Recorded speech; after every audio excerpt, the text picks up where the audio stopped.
Okay, here's a quick video all about reverse fractions, a very strange type of fraction question. First of all, before we look at that, let's look at a normal fraction question that you may see quite commonly within 11 plus papers. So a straightforward question might be, you've got 40 children in the class and 2/5 of them are girls, and you've got to work out how many of them are girls. This is quite a simple question because of the fact that they start by telling you how many children there are in the class in the first place. So that's your total number of children. So to calculate this, you would actually need to work out 2/5 of 40.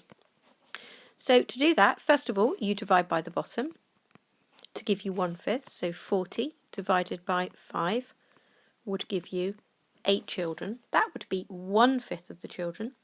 And then to make it into 2/5, you have to times it by the numerator. So we take our 8 here and we times it by 2. And that would give us 16 girls altogether. So quite a straightforward question when they start by telling you how many children are in the class altogether. Now the kind of questions that can puzzle you is when they don't tell you how many children are in the class altogether. So let's look at this example here. I have 5/8 of a box of chocolates left. That means I've scoffed the rest. This is 20 chocolates. How many were in the full box? So what I've done is I've taken a box of chocolates and I've shaded in 5/8 of that box, and this amount would be 20 chocolates. Not 20 in the whole box, but 20 just in that section left over. So that's 5/8 of the box of chocolates. We're being asked how many are in the full box. Well, that would be 8/8 altogether. So first thing we have to do is we need to work out 1/8 before we can work out 8/8. So if 5/8 of the chocolates are 20 chocolates, to work out 1/8 we will need to divide the left-hand side by 5.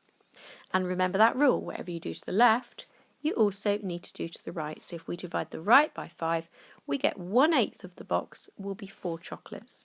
So if we were to look at that box, 1/8 would be the red part that I'm shading in now. Now, if you know what 1/8 of the box is, it's easy to work out the whole box. You just have to times by 8 because there are 8/8 in a whole. So how do we get 1/8 into 8/8? We times by 8 on the left.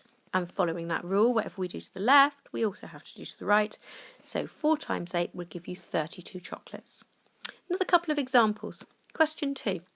It says 3/4 of the class play football. So let's put that into a picture. Here's a box cut into 4 pieces. Let's colour in 3 of them, and that would be 3/4 of our class. And we are told that this is 24 children. So we've got 24 children coloured in red here. We've got to work out how many are in the class altogether. So we know 3/4, but we need to know 4/4. In order to do that, the first stage is to say 3/4 of the class is 24. We're told that already. To work out 1/4, first of all, we will have to divide by 3. And whatever you do to the left, you also have to do to the right. So 1/4 of the class will be 8 children. From there, we can work out the whole class, which will be 4/4 by timesing by 4. And whatever we do to the left, we also do to the right, and that will give us 32 children altogether. Now that does make sense, because if 24 of a class is 3/4 of the class, and those are the ones who like football, then surely the whole class must be more than 24. And with 32, we can be confident that that would be the right answer, as it's bigger than 24. Final question. 5/7 of a class likes surfing. So let's split our class into 7ths and colour in 5 of them. We are told that out of that class, that's 25 children. So this section here must be 25 children. So there must be more than 25 in our class.